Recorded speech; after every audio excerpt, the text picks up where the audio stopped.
You are listening to 52 Ways, a podcast by Scott and Christian Milford. This is how you love one another, love one another. Good afternoon, everybody. Welcome to another week of the 52 Ways podcast. This is week number 17. Wow, we're already in week 17. Yes, remember that's your age. This is your week. I don't feel more special. You don't feel more special? Thanks for trying. Well, that means, though, that this is the 17th way that we're going to explore how to love like Jesus, how to love one another the way that Jesus loved us.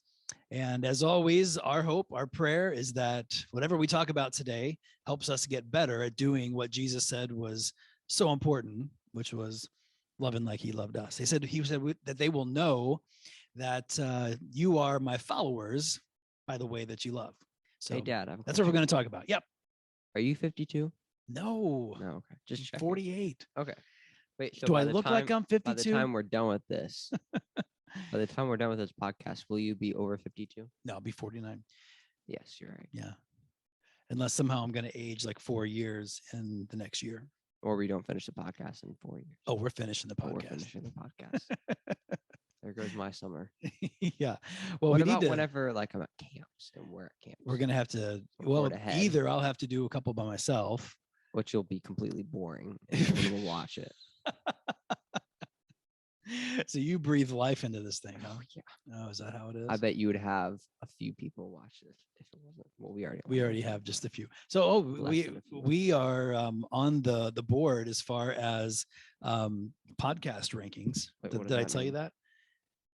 We are in the bottom 10 of fastest growing podcast. Wait, what? The bottom 10. We are? You know what the bottom 10 means? What? Like we're the 10 in the 10 worst of growing podcasts. Hey, we're on the board. No, I'm making the whole thing up. Oh, you are. But if they did rank them like 1 to 100,000, I thought that you were right. That means like we would be in like number 100,000. That's not good. No. Yeah. No, we're growing very slowly. I thought that you were actually serious. Wouldn't that be amazing? That'd be because you meant like out of the top 10. No, that's not what I meant. Like if there was an award for the slowest growing podcast, we might be up for that award. Yeah. So we need your help. Share this thing. Let people know about it. Listen to it every week. Download it every week, even if you're not going to listen to it right away. Those numbers that they track, it really does make a difference. And the longer we go with not as many listeners, the less likely it is that Apple or Spotify or whoever will put our podcast in front of people. So please help us out. Share this thing on your social media and let people know that we're doing something here that's hopefully of some value for you. So we're going to dive right in here and get into our topic for the day. I'm titling this episode Mama Knows Best with a question mark at the end of it. Like the whole phrase Mama knows best or Mother knows best. No, it's not about Mary, but it's about somebody's mama. Who's mama? The sons of Zebedee. Who's their Zebedee? Zebedee's the dad. Of who? You're going to find out. All right. We're going to go to Matthew chapter 20. We're going to start with verse 20. And we'll just kind of blow through these first few parts of it. And then the meat of it will be the last couple of verses. So this is where it says Jesus is teaching about serving others. And we get into some leadership topics here, which is really getting into my wheelhouse because I have done a fair amount of leadership and studied leadership a lot, and really, really super excited about the idea of leadership and what Jesus has to say about it and how it fits into this idea of loving others. All right. So it says, then the mother of James and John, there you go, the mother of James and John, the Zebedee people? The sons of Zebedee. Yeah. Okay. When I was in the Promise in Branson, the guy who played James and the guy who played John, they took this whole like sons of Zebedee thing and they were like, we are the sons of Zebedee. They were really excited about that and they would like go with it. That's not really cool. It was pretty cool. Yeah. No. They were very excited about it. Anyway, so she came to Jesus with her 2 sons. So this is pretty funny, really. And because listen to what she asked. It says she knelt respectfully to ask a favor. And Jesus says, what is your request? Now, picture this. So this is like your mom, Sharon Milford. Yeah. Walking up to Jesus with you. And if you had a brother, like maybe picture like I wish I did. Ryder or something, your cousin. And so she walks up to Jesus and she's got you like, you're an adult, James and John, I don't know how old they are exactly, but they're young adults, I guess. And she says, Jesus, I got a question. And he says, what's your request? And she says, in your kingdom, please let my two sons sit in places of honor next to you, one on your right hand and the other on your left. Mm. I mean, how embarrassing would you be? How embarrassed would you Haha, be? Thanks, Mom. Like Like, the mom from Pride and Prejudice. yeah, I could just picture you like, Mom, stop it. Stop it. Mom, this is embarrassing. It's not what we planned. It's kind of like when I went to the National Quartet Convention years ago with this guy named Don Hayes. He was the tenor singer for a quartet called the Bradshaw Brothers. Actually, the name was the Bradshaw Brothers and Don. That was the name of their quartet. Because I'm guessing he was not a brother. He was a Hayes, not a Bradshaw. And anyway, so we were at the National Quartet Convention, and he passed away years ago. He was one of the most delightful people ever. Great big giant guy. And we were talking to some of the singers from the quartets, and he walked up to him, and we're standing there, and he's like, "Hi," and it's kind of awkward, you know. And then he is talking to them, but he kind of points to me, and he goes, "He's a singer." He told these professional singers, he kind of pointed to me with his thumb, and he goes, "He's a singer," to me, like pointing out to me, to them, that I'm a singer. I don't know, but I was like, I'm a singer. It was so embarrassing. It was kind of like, you know, the mother of James and John here saying, "Jesus, would you just let my sons be at the place of honor whenever you all get to heaven? Would you please just do that for my wonderful sons? They're such good I want boys." to know how he responds. Yeah. So then Jesus answered to them by saying, "You don't know what you're asking." He's like, "Shut up, woman. Are you able to drink from the bitter cup of suffering I'm about to drink?" And then, "Oh, yes," they replied, "we are able." The more I read this, the more ridiculous Who I fell asleep realize. at Gethsemane? Yeah, right. Who fell asleep in the garden, and they don't have any idea what Jesus is about to endure in order to help, you know, secure his spot as Jesus, as God, even though he already is. But they don't know. They don't fully understand that at this point. You know, they think they do, but this is one of those things that proves that they don't fully understand what the heck is going on here. So they say, "Yeah, we can handle whatever sort of suffering is coming. We can drink the bitter cup. We've got this covered." And Jesus says, this is verse 23, says, "You will indeed drink from my bitter cup, but I have no right to say who will sit on my right or on my left. My Father has prepared those places for the ones that he has chosen." Interesting. Ooh. So this gets into some Trinity talk. It'll probably be Moses. You think it'll be Moses? I hope not. He gets all the spoils. Yeah, Moses did some good stuff. Maybe Paul. Yeah.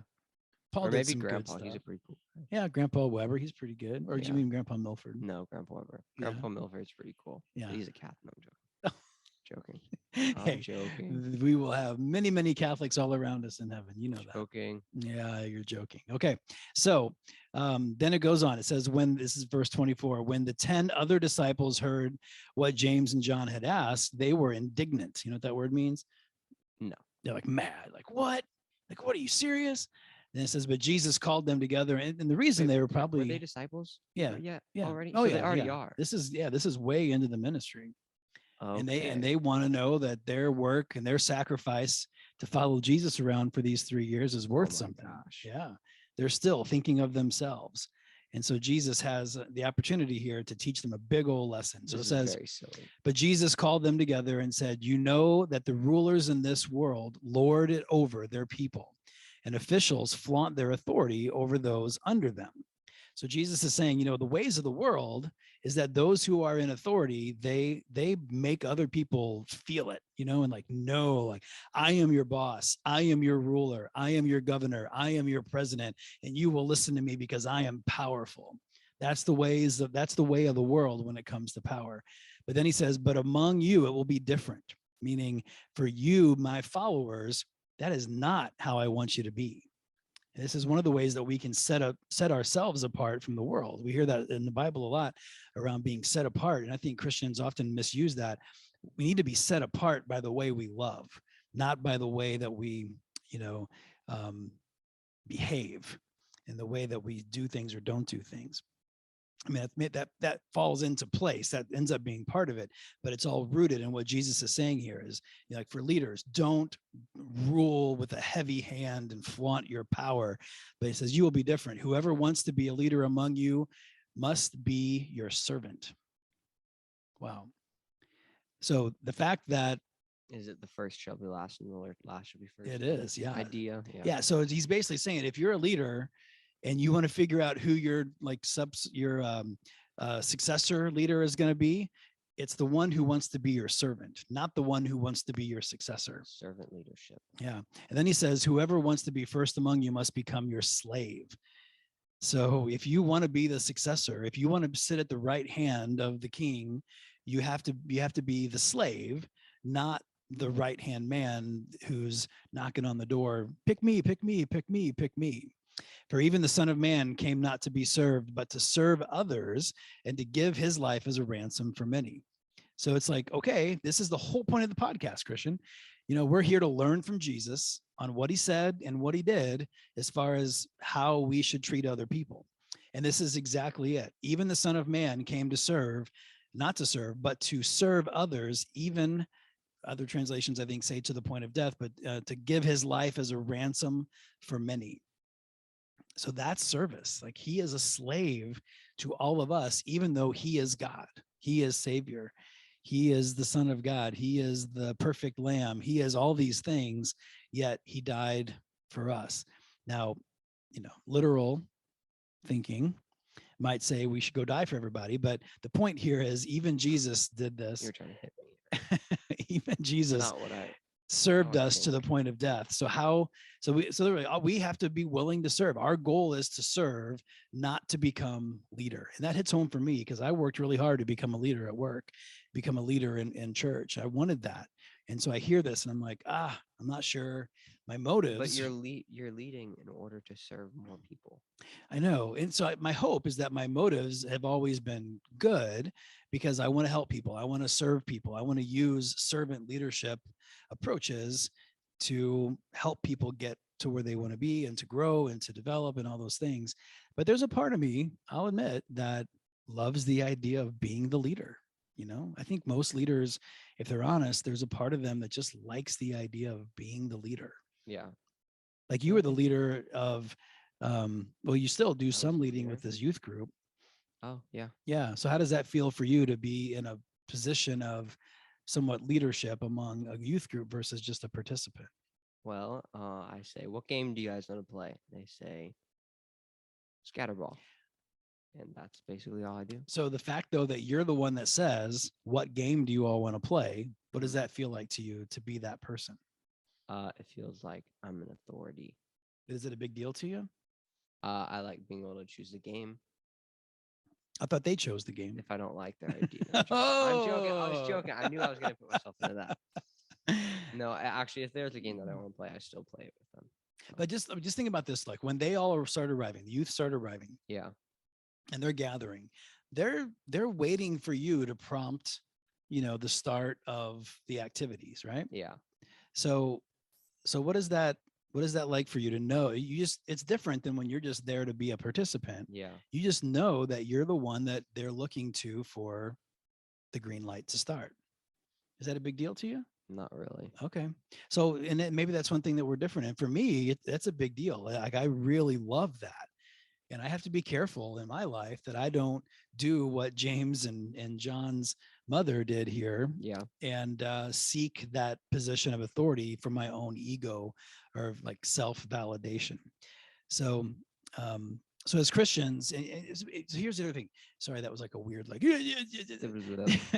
but once I got into my position of leadership, and even now as I serve clients, I absolutely feel like I am their slave. Like I am serving them. If I could wash their stinky feet, I would, like I want to serve them. That's why I do all my coffees that I do, because I want like a physical way that I can serve my clients when they come in. Not quite washing feet. It's not quite, they would like leave in a heartbeat if I was, had a pail of water and I was like, take your shoes off.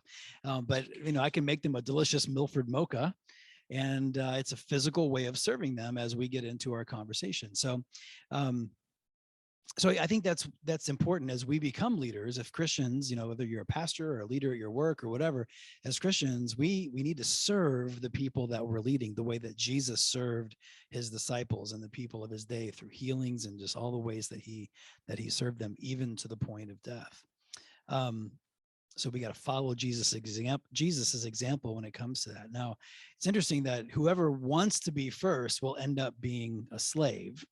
So this idea of pick me, I want to be number 2 in charge. Jesus is saying, nah, that's not great. So don't be a leader because you want power, or don't aspire to that because you want that recognition. Instead, try to find a way to just focus on serving.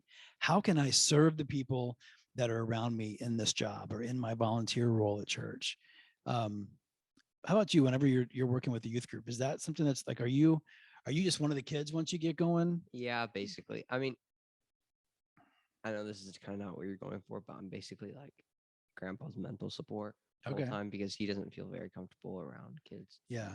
So Well, so you're serving grandpa then. yeah, basically. And I think, that's a lot of what Jesus is talking about here. It doesn't have to manifest into some big like result, but Jesus is challenging us here to bring that mentality forward, to bring that way of thinking to the work that you're doing. So if you're there largely to serve your grandpa, Yeah.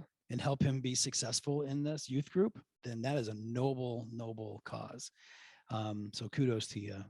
To whatever extent that's true, kudos No, to you. it is. Yeah, that's awesome. And That's it's awesome. fun. So there's that. So remember, and if you don't, so one of the things that's tricky, I know as a leader, it's important to recognize people that you lead. It's to recognize the good work that they do, and to even give them, a day off, or give them a bonus, or give them something, public recognition, to recognize the good work that they've done. And that's really an important part of leadership. If you fail at recognizing your people, you're probably going to lose some of your people. But Jesus is actually challenging that in some ways. He's not saying that you shouldn't recognize, but what he's looking at it from is the other perspective, the perspective of the worker. And he's basically saying, you don't really need to seek recognition. If your desire is to get recognition and validation from your boss, then that's kind of an empty proposition. Who you really want to get validation and recognition from is your Father in heaven. That's the stuff that matters. If you don't seek that, then you're missing the big picture. And how do you get recognition from your Father in heaven? You serve like a slave. And I don't mean like, I'm not getting racial here. I'm just, the idea of, just really, really serving with a sacrificial mindset. That's the way that Jesus is saying we should come to the Father. Yeah. Recognition from God is way more important, way bigger than recognition from your boss. And I can tell you, you haven't had like a formal boss before, have you? No. Yeah, you will before too long. And but and it feels really, really good when your boss tells you good job, or even like at my company, one of the things that bosses will often do is they'll write a letter to your spouse. And like mom has gotten a letter from my boss at work before saying, cool. hey, just wanted to let you know that we're so glad to have Scott here. He's doing a great job. That's an interesting way to do it. Yeah, it's really a meaningful thing. And so that's a way to help the recognition feel more significant by including your spouse. But I'll tell you though, whenever your boss does say good job, it feels really good for about 10 minutes. And then I hate to say it, it kind of just goes away. Mm-hmm. And then the next day feels like a normal day again. And that's the empty proposition that seeking that type of recognition oftentimes is. But when you seek to please God, to get recognition and validation from him, that's when it's going to feel really significant. Now, we kind of got off a little bit. So tying it back though to how we treat others, the idea is as Jesus said here, don't try and lord your authority over people. Even if you are a formal leader, an official leader with that position, don't throw that in their face. Be real with the people that you're leading. I actually saw a post on LinkedIn today about this, and it said something like, memorable leaders, or the best leaders, are the ones who listen, the ones who serve, the ones who show their human side, the ones who really care about their people. And that's the opposite of the traditional way of being a boss, where you're large and in charge. Like, think about you having a boss. If you go to work at Chick-fil-A or a library or a recording studio, wherever you might work, do you want a boss that's going to just kind of be a jerk and tell you what to do all the time? Or do you want a boss that you feel like you can really talk to? The second one. the one you can really talk to? Yes. Even though you're not always somebody who, like wants a good, heart to heart or that kind of thing. I guess I'll say the first one then. I'm joking. Yeah. No, I mean, seriously, what do you think? I would like the second one better. You would? Okay. Yeah. And that's what research shows. Now, sometimes if your job is like, digging ditches or something very manual, then it doesn't, some of the research shows it doesn't matter quite as much because it's just like hard work and everybody's kind of just in there digging. But, if you have a job where you deal with people and in a corporate setting or in a business setting, or if you're a counselor or if you're a pastor or associate pastor or whatever, yeah, having a boss that models what Jesus is talking about here is what's going to allow you to be most successful in your work, and hopefully have a real servant's mindset as you do your work. And hopefully your boss has a servant's mindset as well. So we got into leadership there, Christian. And I feel like I just completely hogged the microphone this whole time. So sorry about that. Not at all. Yeah, right. But we got into leadership, and that's a topic that I love. And I've been waiting for this verse to come along. So Jesus is the one that taught us how to lead. And there's so many good people like John Maxwell and so many out there that have taken what Jesus has taught and put it into book form. So there's so much out there you can learn about this if you're interested in learning more. So many good podcasts. The Andy Stanley Leadership Podcast is one of the best. So go out there, do some research. If you want to be a leader, make sure your attitude is in the right place. Your purpose is in the right place for wanting to be a leader. And you can really help a lot of people by serving them in your leadership role. All right, go find us on Facebook, go find us on YouTube, find us on Apple Podcasts and Spotify and Amazon and Google Podcasts and all those awesome places, and help us to make this podcast meaningful for as many people as possible. Christian, final words? Bye. Oh, he's a man of just few brilliant words. One right word, there. All actually. right. What am I going to say next?